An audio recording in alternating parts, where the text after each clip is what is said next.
السلام علیکم ورحمۃ اللہ وبرکاتہ۔ الحمدللہ وکفا وسلام علی حبیبہ المصطفیٰ، اما بعد فاعوذ باللہ من الشیطان الرجیم، بسم اللہ الرحمن الرحیم۔ ان اللہ وملائکتہ یصلون علی النبی یا ایہا الذین آمنوا صلوا علیہ وسلموا تسلیما۔ اللہم صل علی سیدنا محمد معدن الجود والکرم وآلہ واصحابہ الکرام وابنہ الکریم وبارک وسلم صلاۃ دائمۃ سرمدا ابدا۔ نبی پاک صلی اللہ تعالیٰ علیہ وسلم اپنے گھر سے نکل کر سیدھے سیدنا ابو بکر صدیق کے گھر گئے۔ یہ ہجرت کی رات ہے۔ آپ کو جب اللہ کی طرف سے حکم ہوا کہ آپ مکہ مکرمہ چھوڑ کر مدینے کی طرف روانہ ہو جائیں، تو حضرت ابو بکر صدیق اپنے گھر میں تیاری میں تھے، اٹھے اور رات کو چل پڑے۔ یہ رات کا وقت تھا۔ حضرت ابو بکر صدیق کے گھر میں آپ کی بیٹیاں تھیں اور آپ کی زوجہ اور آپ کے والد ابو قحافہ نابینا ہو چکے تھے، لیکن وہ ایمان لائے ہوئے نہیں تھے اس وقت تک۔ حضرت ابو بکر صدیق نے صرف اپنی بیٹی حضرت اسماء سے کہا تھا کہ ہم سفر پر جا رہے ہیں، بابا کو کہنا مت اور اپنا خیال رکھنا۔ تو کچھ چیزیں حضرت ابو بکر صدیق نے ایک گٹھری میں پتھر سب ڈال کر باندھ کر ایک طاق میں رکھ دیا کہ انہیں پتہ تھا کہ ان کے والد جو ہے یہ پوچھیں گے کہ ابو بکر سارے پیسے بھی گھر سے لے کر کے گیا ہے۔ تو حضرت اسماء جو ہے اس کام پر تھیں کہ اپنے دادا بوڑھے تھے، وہ دوسرے دن جب ان کو پتہ چلا کہ حضرت ابو بکر گھر پر نہیں ہیں اور جا چکے ہیں، تو وہ آئے اور اپنی پوتی اسماء سے کہا کہ دیکھو ذرا کہ ابو بکر سارا سامان لے کے تو نہیں گیا۔ تو پتھروں کی گٹھری جو رکھی ہوئی ہوتی، حضرت اسماء جو ہے اپنے دادا کا ہاتھ لے جا کر وہاں لگاتی، کہتی سارا سامان یہی ہے، یہاں رکھا ہوا ہے، بندھا ہوا ہے، آپ بے فکر رہیں۔ یہ نبی پاک صلی اللہ تعالیٰ علیہ وسلم پر سب کچھ لٹانے والا گھرانہ تھا حضرت ابو بکر کا۔ حضرت ابو بکر حضور کے ساتھ نکل تو گئے، لیکن جو ڈائریکشن میں جانا تھا، کیونکہ مدینے جا رہے تھے، حضرت ابو بکر صدیق نے ہی عرض کیا یا رسول اللہ صلی اللہ علیہ وسلم، ہمارے نکلتے ہی مکہ میں شور مچ جائے گا اور سارے لوگ ہماری تلاش میں نکل پڑیں گے، اور سب کو یہ معلوم ہوگا کہ ہم جائیں گے تو صرف مدینے ہی جائیں گے، کیونکہ ہمارے لیے سب سے بہترین سیف جگہ وہی ہے، سب کو پتہ ہے۔ لہٰذا ہم مدینے کے ڈائریکشن پر نہیں چلتے، تھوڑا اپوزٹ ڈائریکشن چلیں گے، اور جب یہاں تلاش ان کی سب تھوڑی بند ہو جائے پھر ہم آگے کا سفر کریں گے۔ حضرت ابو بکر صدیق کے اس مشورے پر حضور اکرم صلی اللہ علیہ وسلم دوسرے ڈائریکشن میں چلنے لگے۔ آپ نے مشورہ پسند فرمایا، اور اسی وجہ سے یہ ثور پہاڑ، جبل ثور جو ہے مکہ میں ہے آج بھی، یہ بھی تقریباً حرم شریف سے 5 کلومیٹر کے فاصلے پر ہوگا، لیکن یہ مدینے کے راستے میں نہیں آتا ہے، یہ اپوزٹ ڈائریکشن میں آتا ہے۔ تو ثور پہاڑی ہے، ایک بہت اونچا پہاڑ ہے، 5000 فٹ اونچا پہاڑ ہے۔ وہاں پہنچنے کے بعد حضرت ابو بکر صدیق نے عرض کیا یا رسول اللہ صلی اللہ علیہ وسلم، میں اس پہاڑ کے اوپر ایک غار کو جانتا ہوں، بہت محفوظ جگہ ہے، ہم وہاں رہ لیں گے 1-2 دن، اس کے بعد آگے کا سفر طے کریں گے۔ نبی پاک صلی اللہ علیہ وسلم نے اس مشورے کو بھی پسند فرما لیا، اور پھر جب ثور پہاڑی کے قریب پہنچے تو اوپر چڑھنا شروع کیا۔ یہ بہت اونچا پہاڑ ہے، اور جب چڑھنے لگے تو نبی پاک صلی اللہ علیہ وسلم کو تھکان محسوس ہوئی، تو سیدنا ابو بکر صدیق نے اپنے کندھے پیش کیے، یا رسول اللہ صلی اللہ علیہ وسلم آپ میرے کندھوں پر سوار ہو جائیں، اور رسول اقدس صلی اللہ علیہ وسلم کو اپنے کندھوں پر بٹھا کر کے اوپر تک آپ نے سفر فرمایا۔ آج میں جانتا ہوں، ہم گئے تھے، 2 سیب اور 1 پانی کی بوتل ہاتھ میں بھاری پڑ جاتی ہے۔ چڑھتے وقت لوگ کچھ نہ کچھ لے لیتے ہیں، لیکن کسی کے ہاتھ میں کچھ ہے تو چڑھنا اتنا بھاری ہو جاتا ہے کہ لوگ اپنا سامان بیچ بیچ میں چھوڑ جاتے ہیں، کہ اوپر چڑھنے کے لیے خالی ہاتھ ہونا پڑتا ہے۔ اس دن مجھے احساس ہوا تھا، جا کر کے آنے کے بعد کتنے دن تک تو پٹھے درد کرتے ہیں، تھوڑا تھوڑا تھوڑا کرتے کرتے کوئی چڑھان ہوتی ہے، کئی بار بیچ میں الٹی آ جاتی ہے، چکر آ جاتے ہیں، کوئی آج تک باضابطہ سیڑھیاں نہیں بنی ہیں، اسی طرح سے چڑھنا ہے۔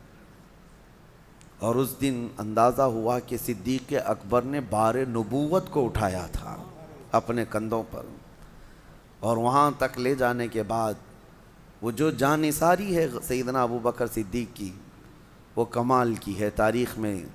اسی لیے آپ کے لقب میں سب سے زیادہ حضرت ابو بکر صدیق ہے۔ اگر اردو میں یاد کرتے ہیں تو یار غار، یار غار کا مطلب غار کا ساتھی، اور قرآن نے بھی اس کا ذکر فرمایا، قرآن میں بھی اس کا ذکر آیا ہے کہ یاد کرو اے محبوب جب آپ غار میں تھے اور آپ کے ساتھی آپ کے ساتھ تھے۔ ایک ہی ساتھی کا ذکر اللہ نے فرمایا ہے 10ویں پارے میں۔ اس غار میں جانے کے بعد حضرت ابو بکر صدیق نے حضور پاک صلی اللہ علیہ وسلم کو باہر بیٹھنے کے لیے عرض کیا، خود جا کر اس غار کی پوری صفائی فرمائی اور اس کے سوراخ کو کپڑے پھاڑ پھاڑ کر کے بند کر دیا کہ کوئی کیڑے مکوڑے نہ آئیں، اور نبی پاک صلی اللہ علیہ وسلم کو غار کے اندر لے جا کر آرام کرنے کی عرض کی، لیکن ایک سوراخ پر آپ اپنے پاؤں کی ایڑی لگا کر بیٹھے تھے۔ نبی پاک صلی اللہ تعالیٰ علیہ وسلم وہاں آرام کرنے کی غرض سے گئے۔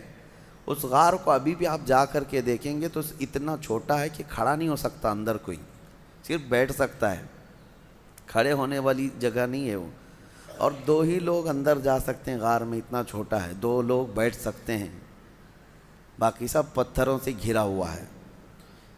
تو روایات میں ہے مشہور کہ ایک سانپ حضور پاک صلی اللہ تعالیٰ علیہ وسلم کی خوشبو پا کر وہاں پہنچ گیا آپ کی زیارت کے لیے، لیکن اندر جانے کے سارے راستے بند تھے۔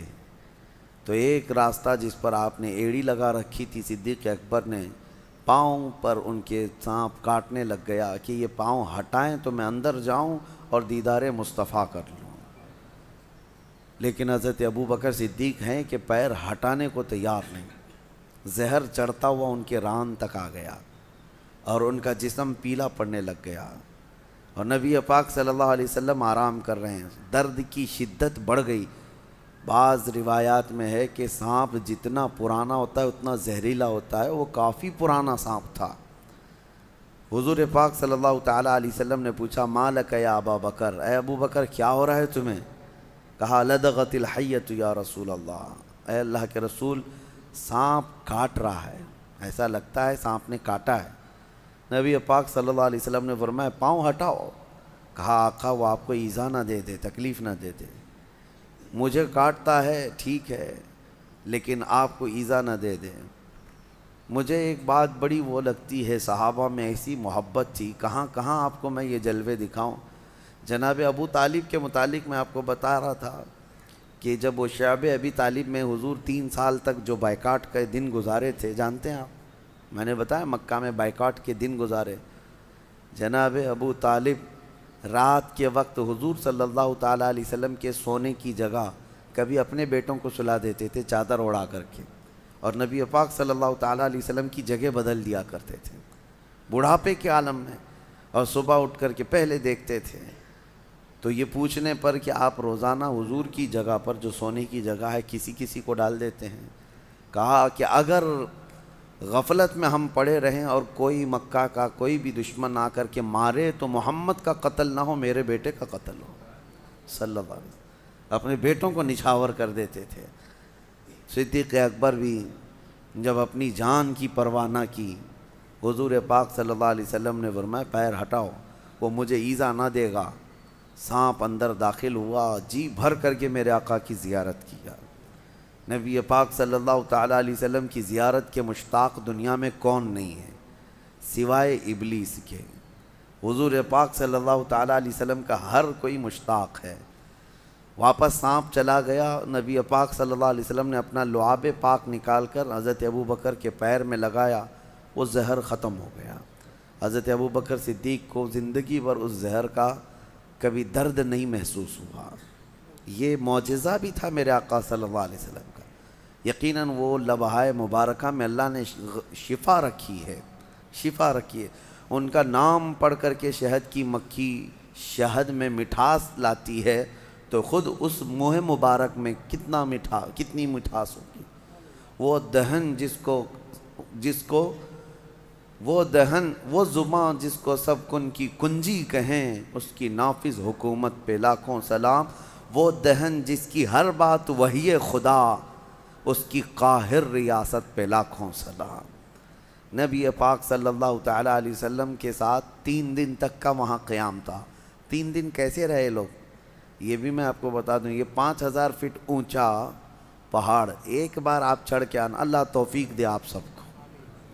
حج میں جانا ہوا، عمرے میں جانا ہوا تو میرے آقا کی وہ نشانی دیکھنے کے لیے ایک بار تو جائیں، کیونکہ یہ وہابیوں نے سب چھیڑ چھاڑ کیا ہے ہر جگہ، لیکن یہ پہاڑ پہ چڑھ نہیں پاتے، تو وہاں تک جا کر کے کچھ نہیں کیا۔ سنا ہے ابھی غار ہیرا میں نشانیاں مٹا دیا، جو لکھا ہوا تھا اس کو ختم کیا۔ بڑی عجیب سی ان کو بے چینی ہے، تکلیف ہے میرے آقا کے نام سے، لیکن کتنا مٹاؤ گے؟ مٹ گئے، مٹتے ہیں، مٹ جائیں گے، آدھا تیرے یا رسول اللہ، نہ مٹا ہے نہ مٹے گا کبھی چرچا تیرا۔ غار ثور کے آپ جائیں، ایک بار جا کر کے آنے کے بعد آپ کو اندازہ ہو جائے گا کہ یہ کیسا سفر ہے۔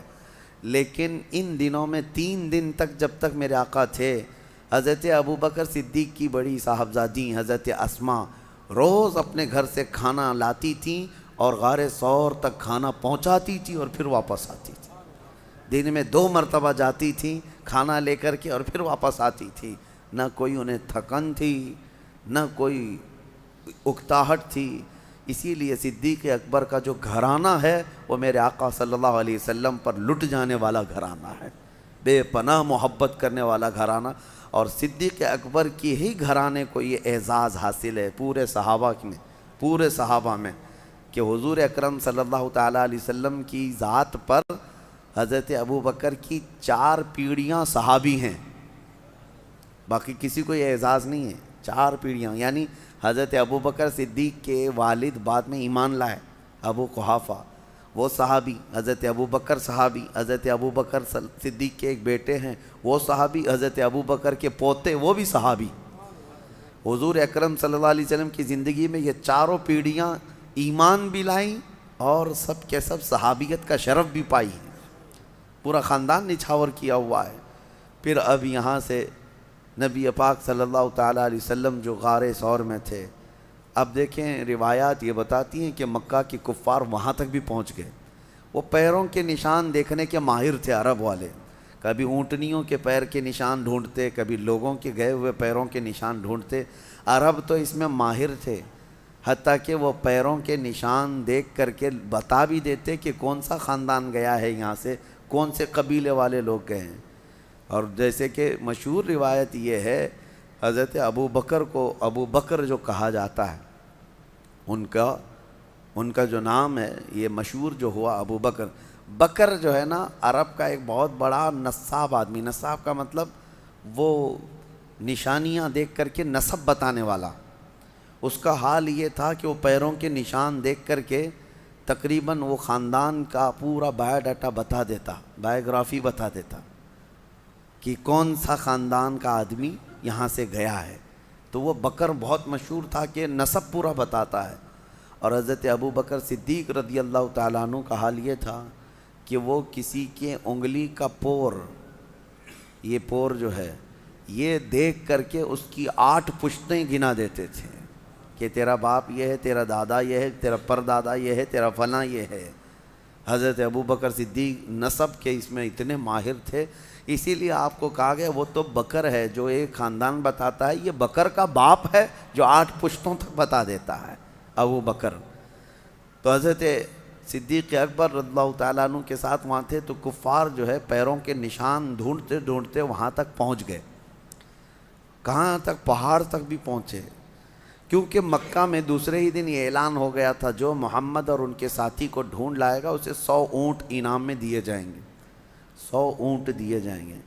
اس زمانے میں 100 اونٹ کا مطلب یہ ہوا کہ 100 کار، یعنی آج کے زمانے میں جو کار ہے، کار کی جو قیمت ہے وہی اونٹ کی قیمت تھی اس وقت۔ جس کے پاس ایک کار ہے آج وہ ایک سواری والا سمجھا جاتا ہے، بڑے اچھے طبقے والا سمجھا جاتا ہے، یا مڈل کلاس کا ہے، اور جس کے پاس اس سے زیادہ ہے تو وہ ہائی لیول کا آدمی ہے۔ اب 100 اونٹ، ابھی یہاں کوئی اعلان کر دے کہ 100 مرسیڈیز کسی کو ملیں گی تو اسی سے آپ کو اندازہ ہو جائے گا 100 مرسیڈیز کا مطلب کیا ہے۔ تو اس زمانے میں سرخ اونٹ جو ہے وہ مرسیڈیز اور بڑی لگژری گاڑیوں کے مقابل میں مانے جاتے تھے۔ عام اونٹ الگ ہے، سرخ اونٹ یعنی لال رنگ کا اونٹ وہ لگژری اونٹ تھا، جس کے پاس ہوتا ہے وہ بڑے قسم کا آدمی۔ اور ویسے 100 اونٹ کا اعلان ہو چکا تھا مکہ میں کہ جو ڈھونڈ کر کے لائے گا اسے 100 اونٹ ملیں گے۔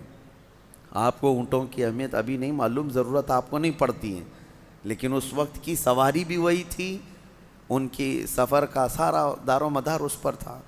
اس انعام کے چکر میں در در کی لوگ جو ہے خاک چھان رہے تھے، ڈھونڈ رہے تھے، اور ڈھونڈتے ڈھونڈتے وہاں تک پہنچ بھی گئے تھے۔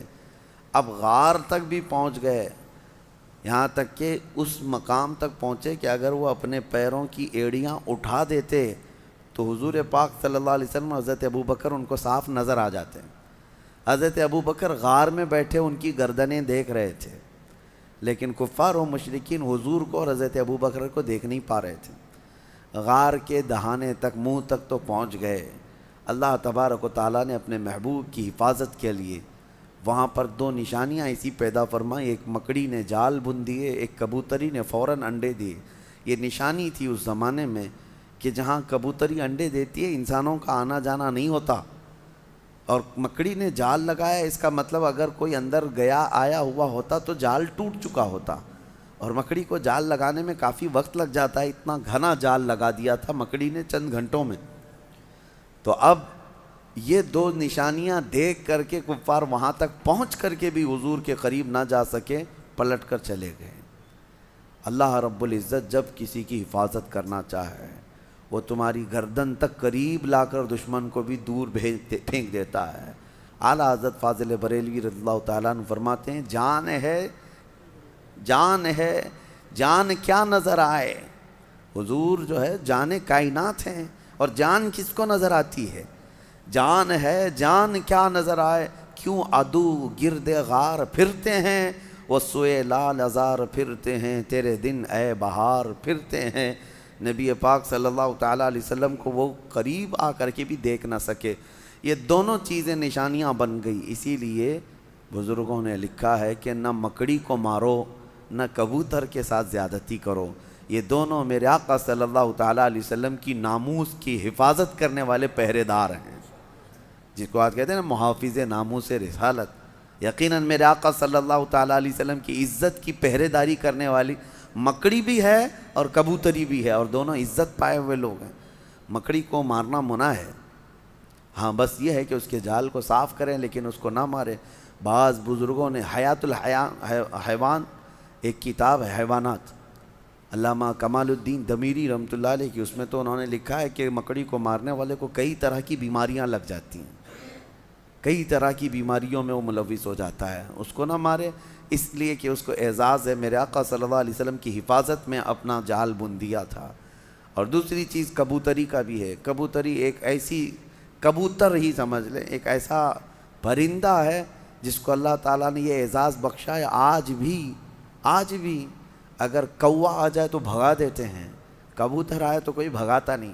حرم کی ہر مینار میں آپ کو، مسجد نبوی میں، خانہ کعبہ کے اندر، سب جگہ آپ کو کبوتر ہی کبوتر نظر آئیں گے، بے حساب کبوتر بھرے ہوئے ہیں۔